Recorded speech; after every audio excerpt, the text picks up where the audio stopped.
Welcome back to math. This is section 12 on sequences and central tendencies.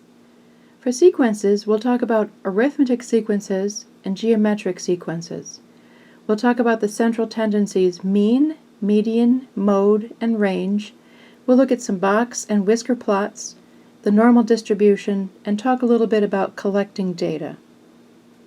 A sequence is a list of numbers in some order with a rule to determine the next number. Each number in the sequence is called an element, and an ellipsis, these three dots, indicates that the sequence continues. Here's a pretty simple one, just the counting numbers. 1, 2, 3, there's a blank to fill in, 5, 6, 7. Well, that's pretty obvious. We're just counting, and the missing number is 4. But really what we're doing is adding 1 to each number that comes before it. We call that n plus 1. In fact, an arithmetic sequence is where the numbers increase by the same amount every time, or they could decrease by the same amount every time. So let's look at this sequence and see if we can figure out the missing number.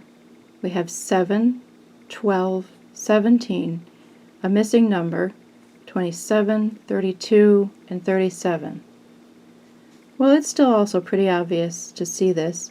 7 plus 5 is 12, plus 5 is 17, plus 5 more would be 22, then 27, 32, 37. Be sure that the pattern continues all through the entire sequence, and that's what this is. It's our number plus 5. There's also a sequence called the geometric sequence where the numbers are either multiplied or divided by the same amount every time. That amount is called a common ratio. Let's look at this, and sometimes we need a little bit of trial and error to work this out, but here's 2 and then 4. We might think, oh, that's adding 2, but it also could be doubling, multiplying by 2. From 4 to 8, well, that's not adding 2, that's again multiplying by 2. If we multiplied 8 by 2, we'd get 16. Let's see if that pattern holds. 16 times 2 would be 32, yep. And then 32 times 2, 64. 64 times 2 is 128. So each number is twice the previous number. Sequences can also be a combination of operations, and it may take, again, some trial and error to figure out what that combination is. So we're looking at 4, then 6, then 10, some blank number, 34, 66, 130. And here's a little tip. Sometimes the pattern becomes more obvious in the big numbers than down here, where you think, oh, that's adding 2, it's right, adding 4, then you might think, well, I'd add 6. No.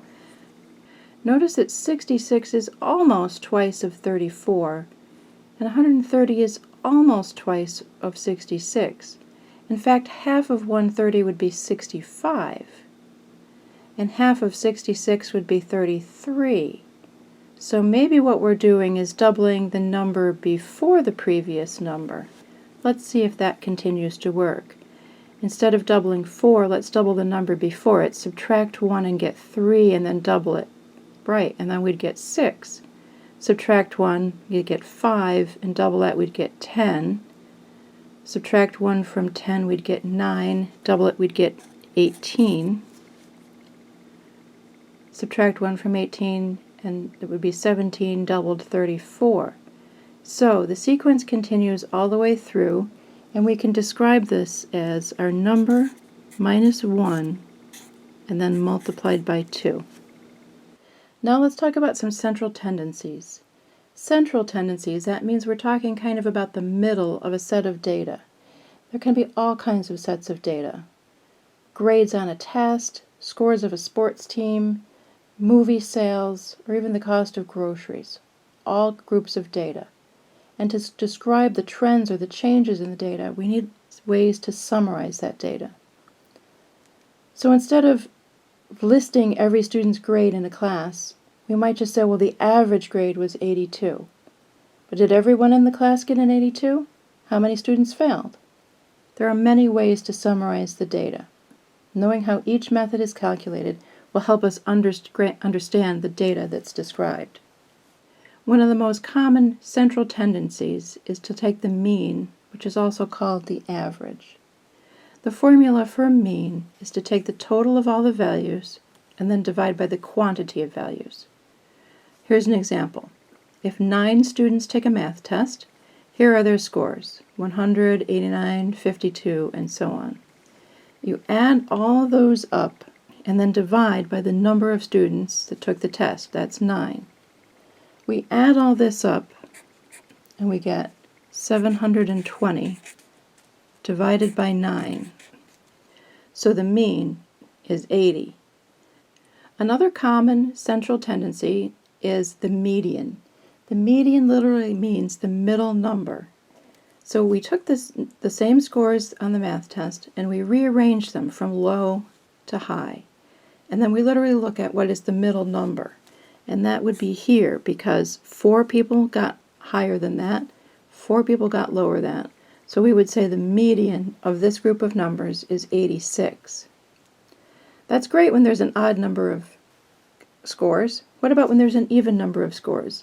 If one more student took the test and got a 92 and we insert that in there, now what's the median? 1, 2, 3, 4, 5. It would be somewhere in here, wouldn't it? So what we actually do is we take 86 plus 89 and divide by 2. We're basically taking the mean, or the average, of the 2 middle scores, and we get 87.5. Another measurement is the mode. It's the most frequent number, the most frequent score in this case, that appears in the set of data.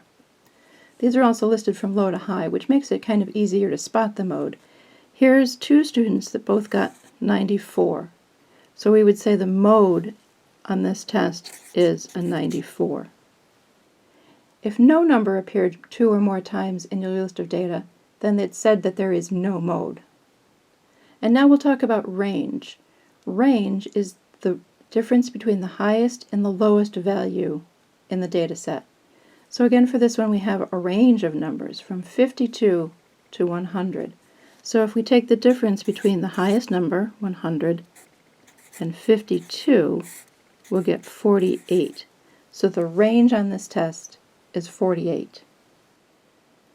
Now let's look at a box and whisker plot. These aren't used very commonly, but they are a very visual way to imagine what our numbers are like in a group of data. So box and whisker plots are based on quartiles. That means that it's the value that divides the group of data into 4 equal pieces. A lot like the median divides a data set into 2 equal pieces, right? It's the exact middle. Remember, the median of our test scores was 86. So that's here. Then if you take the group of tests that are higher than 86 and find the median of those higher half, you would get 94. So here's our very top quartile is between 94 and 100. Our second quartile is between 86 and 94.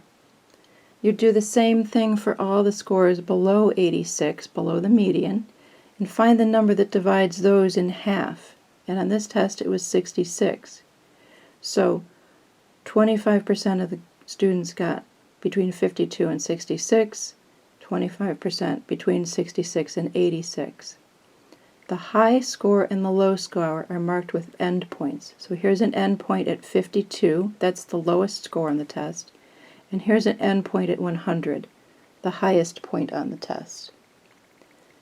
Once this is plotted out, you can see, and the lines are drawn and the box is drawn, you can see that the data tends to cluster more closely together up in here, and they're more spread out down in the lower end. A set of data fits the normal distribution if it's centered completely around one point in a completely symmetrical way, forming this bell-shaped curve. The curve can be spread out more and flatter, or it can be more spiky. But the important thing to remember is that this middle number is the mean, the median, and mode. They all have the same value. And then the data is distributed symmetrically around those. Data can be collected in several ways, and the method used can affect the data's quality and reliability. Sampling method is very often the first decision done in research. Data should be collected from subjects who are randomly selected from a representative group of individuals. As an example of how this can go wrong, suppose a political party wants to predict a presidential election outcome, but they choose to only gather data from Republicans who all live on one street.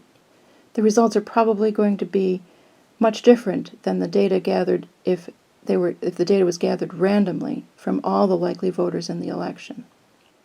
3 ways of collecting data are experiments, observational studies, and surveys. Experiments are when a group of scientists do an experiment using a treatment group and a control group.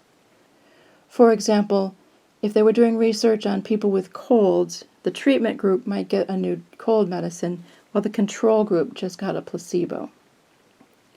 In an observational study, the scientists collect data from a random group of individuals and then look for correlations in the data.